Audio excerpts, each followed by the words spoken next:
Good morning to all the students of DLED second year, S6, Teaching of English as a Second Language, Unit 1, Lecture 8. Write short notes on error analysis and contrastive analysis. Error analysis. The term error analysis deals with the analytical study of the errors commonly made by the learners of second language. द्वितीय भाषा के सीखने वालों के द्वारा अक्सर कुछ अशुद्धियां होती हैं, उन्हीं का विश्लेषणात्मक अध्ययन एरर एनालिसिस कहलाता है. In the error analysis, इस अशुद्धि विश्लेषण में we should follow the following steps.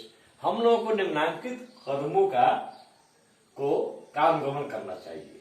पहला, collecting samples of learners language. सीखने वाले की भाषा का सैंपल कलेक्ट करना. दूसरा, आइडेंटिफाइंग द एरर्स. कहाँ कहाँ अशुद्धियां हो रही हैं उसको पहचानना. तीसरा, एक्सप्लेनिंग द एरर्स. जो अशुद्धियां हुई हैं उनकी व्याख्या करना. चौथा, करेक्टिंग द एरर्स. अशुद्धियों को सुधारना, लेकिन इनिशियल स्टेज में नहीं. इनिशियल स्टेज मीन्स जब आदमी इंग्लिश सीखना शुरू करता है उसी को इनिशियल स्टेज कहते हैं. आई एरर एनालिसिस के मुख्य रूप से 5 भेद होते हैं. There are 5 types of error analysis. The first one is pronunciation errors. उच्चारण संबंधी अशुद्धियां. Second one is spelling errors. Spelling लिखने में एरर होता है. Vocabulary errors. शब्द संबंधी अशुद्धियां.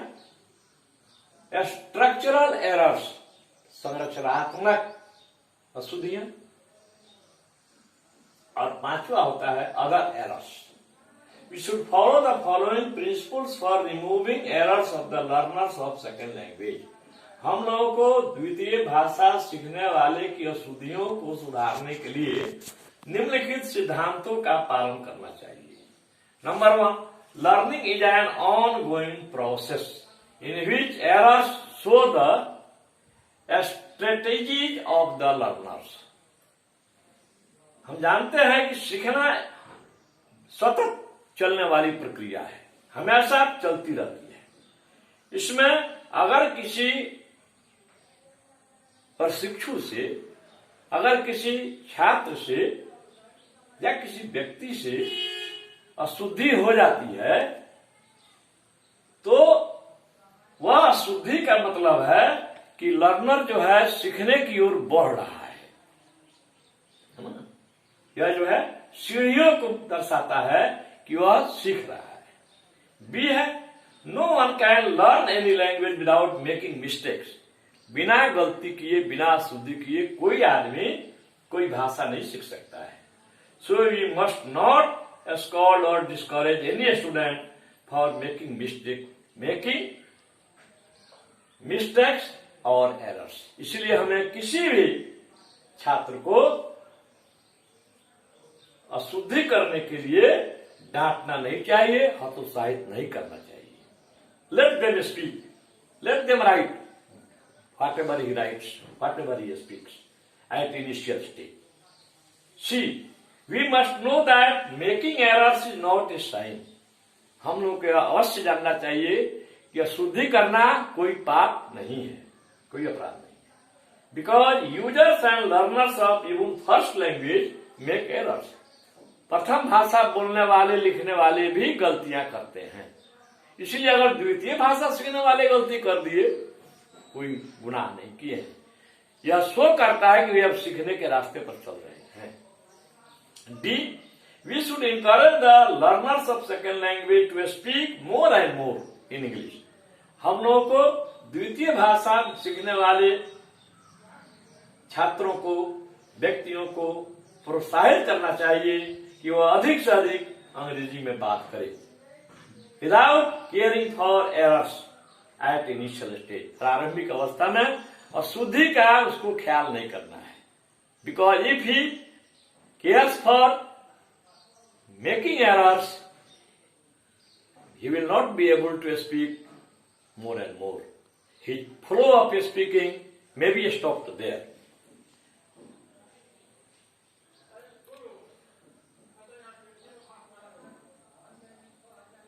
Because the errors can be improved afterwards slowly. क्योंकि ये जो शुद्धियां हैं वे बाद में जाकर स्वतः ठीक होती जाएंगी।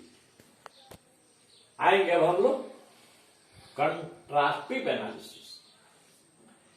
Contrastive analysis is the comparative study of two languages.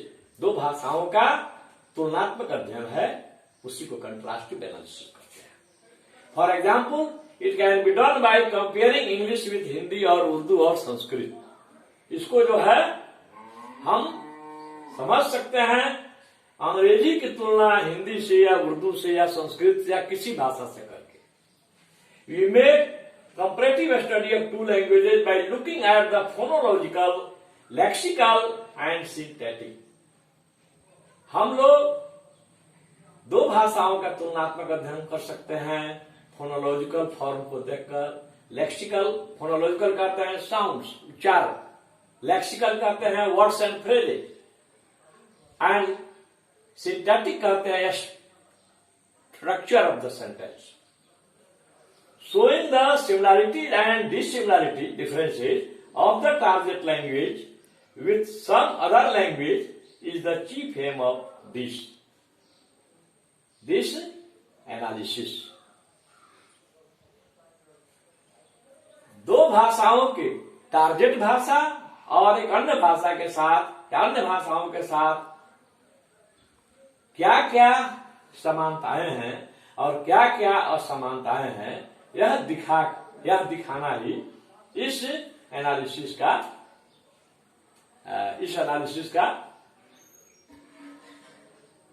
उद्देश्य, मुख्य उद्देश्य। Its other chief aim is to help learners understand the sources of errors and the areas of difficulties in learning of second language. इसका अन्य मुख्य उद्देश्य होता है सीखने वाले को गलतियों के स्रोत को समझने में मदद करना और कहां क्षेत्र उसका है गलती का, उसमें समझने में मदद करना। Let's think about phonological, lexical and syntactic differences with the help of following table. इस टेबल के द्वारा हम लोग तीनों में अंतर उदाहरण के द्वारा देखेंगे। फोनोलॉजिकल डिफरेंसेस पहले देख रहे हैं। इन हिंदी और Urdu we write words as we pronounce, but in English sometimes some letters are silent while pronunciation. Hindi और उर्दू में जैसा हम बोलते हैं वैसा ही लिखते भी हैं, परंतु अंग्रेजी में कुछ अंतर हो जाता है। कभी कभी कुछ लेटर साइलेंट हो जाता है। लिखने को तो लिखते हैं लेकिन बोलने के टाइम में उसको साइलेंट करना पड़ता है। जैसे आवर लिखते हैं HOUR, लेकिन बोलेंगे आवर, H यहां साइलेंट है। ऑनेस्ट, H साइलेंट है। ऑनर, H साइलेंट है।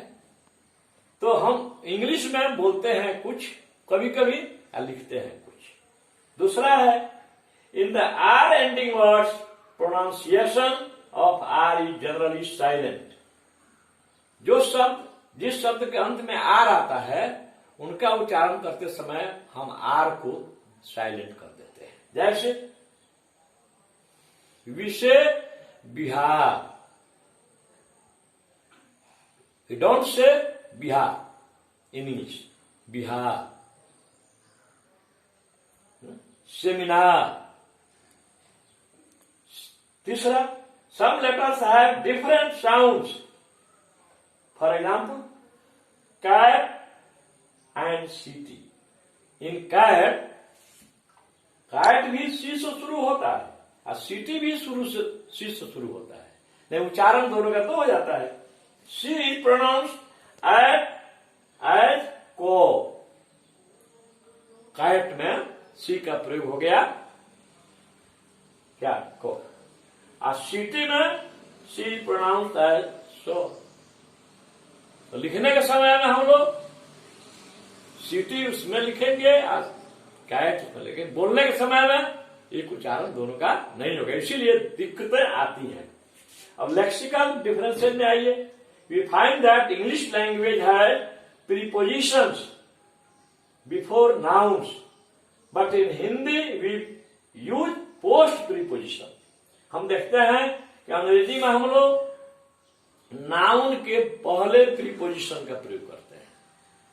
I have taught you all in the class that preposition is a word that shows relationship between two nouns or pronouns. Lexical differences हम देख रहे हैं कि noun के पहले इसका, अगर एक ही नाउन है तो उसके पहले प्रयोग होगा। दो नाउन है तो दोनों के बीच में होता है। जैसे there is a book on the table, तो बुक भी है नाउन, अब टेबल भी नाउन है, तो दोनों के बीच में हो गया ऑन। ऑन हट जाएगा तो मालूम नहीं होगा। Whether the book is under the table और ऑन द टेबल। ठीक है, तो इन इंग्लिश जैसे है in a car from school to market with stick. Hindi में ठीक इसका उल्टा हो जा रहा है। कार में, विद्यालय से, बाजार को, छड़ी से। इसमें देख रहे हैं प्रीपोजिशन पहले है और हिंदी में आ गया प्रीपोजिशन बाद में। अब आइए syntactic differences, English, Hindi, Sanskrit. इसमें क्या है, इंग्लिश में है SVO का स्ट्रक्चर होता है। जैसे subject, verb, object. He reads a book, वह पुस्तक पढ़ता है। इसमें ही हो गया सब्जेक्ट, वर्ब हो गया रीड्स, और बुक हो गया ऑब्जेक्ट। यही हिंदी में हो जाता है वह पुस्तक पढ़ता है, यहाँ SOV हो गया, ऑब्जेक्ट जो है पहले आ गया। और संस्कृत में दोनों चलता है। संस्कृत में SVO भी चलता है, SOV भी चलता है। जैसे सः पठति पुस्तकम, या SOV में हो जाएगा सः पुस्तकम पठति, दोनों सही है। तो यही स्ट्रक्चर संबंधी है। थैंक्स।